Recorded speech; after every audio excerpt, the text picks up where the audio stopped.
खुदावंद यीशु मसीह में आपको अर्नेस्ट मल का सलाम पहुँचे। आइए हम एक प्रस्तुति का गीत गाएंगे और चंद मिनटों के लिए जैसे खुदावंद का रूह हिदायत करे दुआ पे बातचीत करेंगे। आइए मेरे साथ प्रस्तुति में शामिल हो जाइए।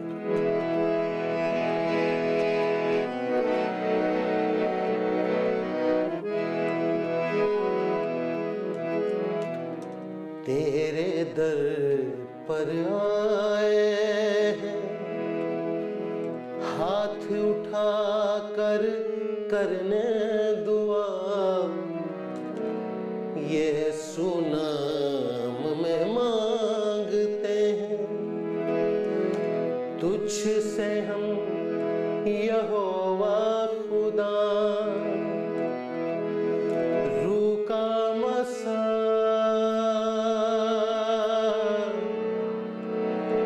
ताजा मसा रूह के फल दे खुदा दे खुदा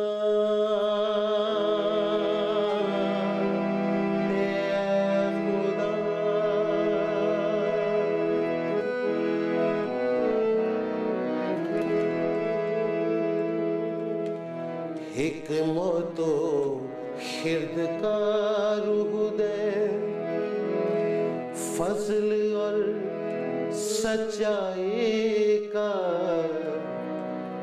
दे लिबासे कुदरत भी, भेज अबर तू रहमत का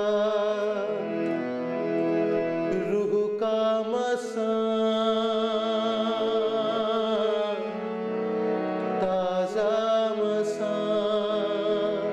मांगिए उससे मेरे साथ गाइए। रूह का मसा ताजा मसा रूह के फल दे खुदा दे खुदा दे खुदा।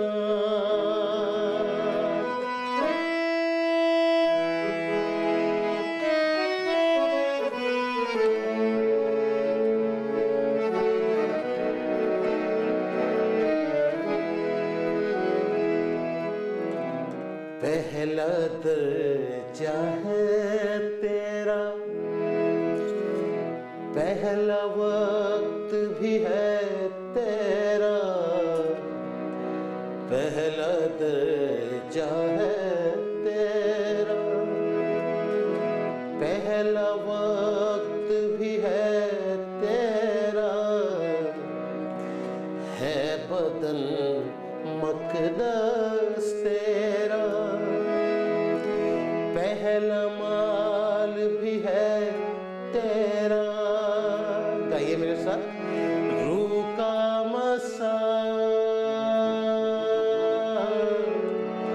ताजा मसा, अपने हाथ उठा सकते हैं आप, प्रस्तुत कर सकते हैं। रूह का मसा ताजा मसा रूह के फल दे आए खुदा, रूह के फल दे खुदा दे खुदा दे खुदा। चलिए मैं आपको लफ्ज़ बताता हूँ और फिर आप मेरे साथ गाइए, प्रस्तुत करेंगे मिलकर। तेरे दर पर आए हैं, हाथ उठाकर करने दुआ, यीशु नाम में मांगते हैं, तुझसे हम यहोवा खुदा क्या मांग रहे हैं? रूह का मसा ताज़ा मसा रूह के फल दे आए खुदा, तेरे दर पर आए हैं, तेरे दर पर आए हैं। हाथ उठाकर करने दुआ, हाथ उठा कर करने दुआ,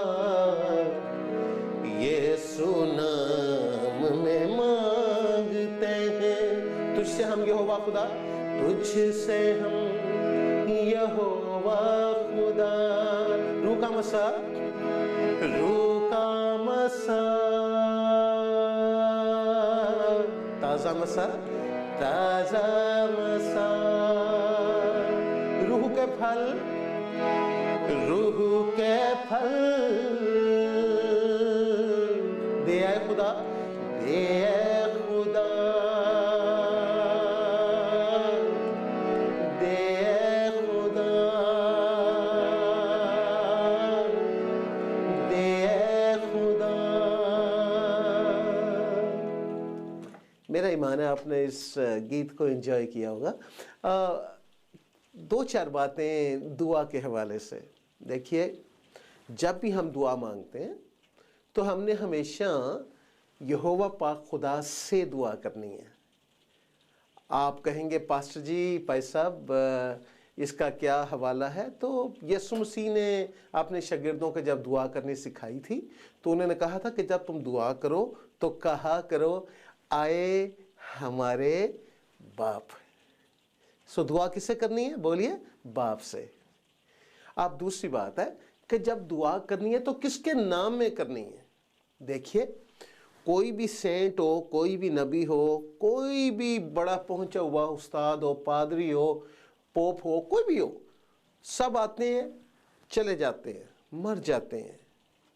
एक ही है जो जिंदा है और उसका नाम खुदावंद यीशु मसीह है।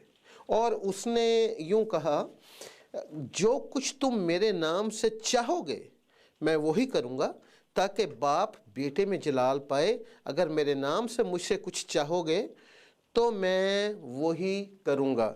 ये यूहन्ना 14 बाब और 13 और 14 आयात में ये लिखा है कि जो कुछ तुम मेरे नाम से चाहोगे। सो दुआ करनी है बाप से, और किसके नाम में करनी है? यू आर राइट, सही कह रहे हैं, यीशु के नाम में। क्योंकि ये नाम जो है सब नामों से आला नाम है। खुदा ने जहान से ऐसा प्यार किया कि उसने अपने बेटे का नाम आपको दिए। ठीक है, जब आप इस नाम पर ईमान रख कर दुआ करते हैं तो आपको आपकी दुआओं का जवाब आता है। तीसरी बात, खुदा बाप से दुआ करनी है, खुदा बेटे के नाम में करनी है, और किसकी मदद के साथ करनी है? खुदा पाकरू की मदद के साथ करनी है। खुदा बाप, खुदा बेटा, खुदा पाकरू। इसके लिए यीशु नासरी ने यूं कहा था कि अगर तुम मुझसे मोहब्बत रखते हो तो मेरे हुक्मों पर अमल करोगे, और मैं बाप से दरख्वास्त करूंगा तो वो तुम्हें दूसरा मददगार बख्शेगा। अब भला पहला मददगार कौन है बताइए? यीशु मसीह। और यीशु की तरह यीशु ने खुद कहा कि दूसरा मददगार कौन है भाई? खुदावंद पाक रूह, यीशु का रूह, खुदा बाप का रूह। याद रखिए यूहन्ना 4 में क्या लिखा है? खुदा रूह है। ठीक है ना? तो उसने अपना रूह हमें दिया है। तो यीशु ने यूं कहा कि जब वो दूसरा मददगार आएगा, ये भी यूहन्ना 14 बाब में है, 16वीं आयत से मैं पढ़ रहा हूं, तो वो अब तक तुम्हारे साथ रहेगा। रूह हक जिसे दुनिया हासिल नहीं कर सकती क्योंकि ना उसे देखती और ना जानती है, तुम उसे जानते हो क्योंकि वो तुम्हारे साथ रहता है और तुम्हारे अंदर होगा। मैं तुम्हें यतीम ना छोड़ूंगा। तो यीशु मसीह ने हमें क्या दिया है? एक दूसरा मददगार दिया है, यानी उसका अपना रूह, खुदा बाप का, खुदा बेटे का रूह, जिसको हम कहते हैं रूल कुद्दस, पवित्र आत्मा, पाक रूह। ठीक है, अब इस पाक रूह का क्या काम है? जब आप दुआ करेंगे तो यूं लिखा है, यीशु मसीह ने कहा, मददगार यानी रूहुल कुद्दस जिसे बाप मेरे नाम से भेजेगा वही तुम्हें सब बातें सिखाएगा और जो कुछ मैंने तुमसे कहा है वो सब तुम्हें याद दिलाएगा। अब बात सुनिए, दुआ करने का मतलब है बातें करना। दुआ करने के लिए आपको उसके पास, देखिए, अगर तो आप उसके बेटे बेटी हैं तो बराए मेहरबानी अज़राहे करम नौकरों की तरह अपने बाप के पास मत जाइए। मुझे कभी मेरी बेटी ने आके नहीं कहा, डैडी जी मैं फ्रिज का दरवाज़ा खोल लूँ, मैं एक केला खा लूँ। उसको पता है ये मेरे बाप का घर है, मैं जाके यहाँ, ये मेरा घर है, जो मैं दिल करे लूँ, जो मैं करूँ ऑफ कोर्स लिमिट के अंदर, उसको पता है ये मेरा घर है। इसी तरह जब आपको ये पता होगा कि आप किसी आमर मुतलिक अल अनान के पास नहीं जा रहे, बल्कि आप यहोवा पाक खुदा के पास जा रहे हैं, जो सिर्फ खुदा ही नहीं आपका बाप है। तो बाप के घर में बच्चे कैसे जाते हैं? बेधड़क जाते हैं। बेधड़क जाइए, यीशु के नाम में चाहिए। और खुदा पाक रूह से पूछिए, पाक रूह मुझे अपने यीशु से क्या मांगना है? पहली बात मैं आपको बताऊं, वो क्या आपको बताएगा? वो कहेगा कि देख, खुदावंद यीशु मसीह ने जब पाक रूह जब दुआ सिखाई थी तो उसने क्या सिखाया था कि जब तुम दुआ करो तो कहा करो, आए हमारे बाप तू जो आसमान पर है, तेरा नाम पाक माना जाए। सो पहला हिस्सा क्या है दुआ का? आपने उसकी प्रस्तुति करनी करनी है, खुदावन तेरा नाम पाक माना जाए। खुदावन आज मैं चाहता हूं, मैं चाहती हूं तेरी बादशाही आए, तेरी मर्जी जैसे आसमान पर पूरी होती है जमीन पर पूरी हो। ठीक है ना? आपके मामा पापा है ना, बहन भाई है ना, माँ बाप है ना, तो मामा पापा हमेशा बच्चों को बेहतरीन चीज देना चाहते हैं, लेकिन आपको पहले इस चीज को मानना है कि ये मेरा बाप है। सो आप कहते हैं, आए मेरे पाक खुदा, खुदावन आज मैं दुआ करती हूं, मैं दुआ करता हूं कि तेरी मर्जी जैसे आसमान पर पूरी होती है जमीन पर भी पूरी हो। और जमीन से पता क्या मतलब है? जमीन से मतलब ये सिर्फ धरती नहीं है, जमीन से मतलब आपका बदन है। याद रखिए, आदम कहां से लिया गया था? जमीन की मिट्टी में से। मैं और आप कहां से लिए गए? जमीन की मिट्टी में से। सो खुदा यीशु मसीह ये सिखा रहा था कि ये कोशिश करो कि जैसे मेरे बाप की मर्जी आसमान पर पूरी होती है, तुम्हारे बदन में भी, तुम्हारे जिस्म में भी पूरी हो।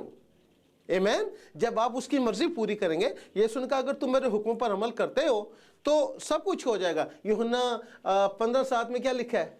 चलिए मैं आपके लिए पढ़ देता हूं। यूहन्ना 15:7 में यूं लिखा है कि अगर तुम मुझ में कायम रहो और मेरी बातें तुम में कायम रहें तो जो चाहो मांगो वो तुम्हारे लिए हो जाएगा। अब आप बताइए आपको आज क्या चाहिए? सबसे पहले अगर आपने खुदावंद यीशु मसीह को अपना रूह नहीं दिया, अपनी जान नहीं दिया, अपना जिस्म नहीं दिया, इसी वक्त उससे कहिए खुदावंद मसीह हम तेरे कदमों में आते हैं, हम अपने गुनाहों से तौबा करते हैं, आप हमारे हृदय में आए, हमें नया जन्म दें। कह दिया आपने, अच्छा किया।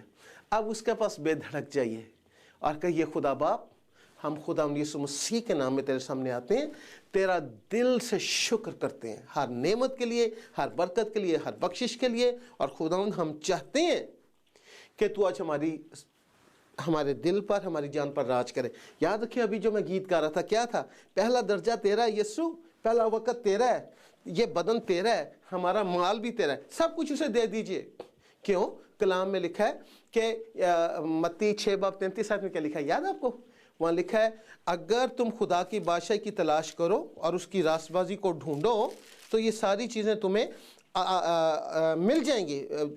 एग्जैक्ट आयत है, पहले तुम उसकी बादशाही और उसकी रास्तबाजी की तलाश करो तो ये सब चीज़ें भी तुमको मिल जाएंगी। बस काल के लिए फिक्र ना करो, क्योंकि काल का दिन अपने लिए आप फिक्र कर लेगा। आज के लिए आज ही का दुख काफ़ी है। तो आइए मैं आपके लिए दुआ करता हूँ, आपके साथ मिलकर दुआ करता हूँ। आइए बाप के पास चलें। खुदा बाप, मैं खुदावंद यीशु मसीह के नाम में खुदा पाक रूह तेरी मदद के साथ अपने बहनों भाइयों को लेकर आता हूँ। खुदावंद हम चाहते हैं कि तेरा ही नाम पाक माना जाए, तेरी ही बादशाहत आए। जिस तरह आसमान पर है वैसे ही आज हमारे जहन में, हमारे जिस्म में, हमारी रूह में भी आए, इस ज़मीन पर आए, इस धरती पर आए। खुदावंद आज हम दुआ करते हैं हमारे रोज़ की रोटी हमें दे। और खुदावंद हम अपने कसूरवारों को माफ़ करते हैं, तू भी हमारे कसूर हमें माफ़ कर।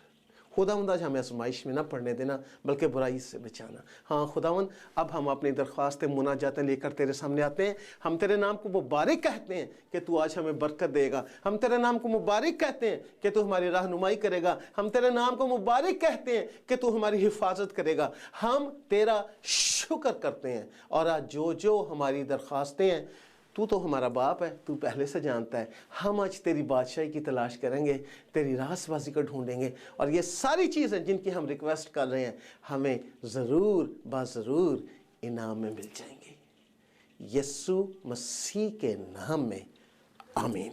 खुदावंद आपको बरकत दे। फिर मुलाकात होगी। खुदा हाफिज़। आमीन।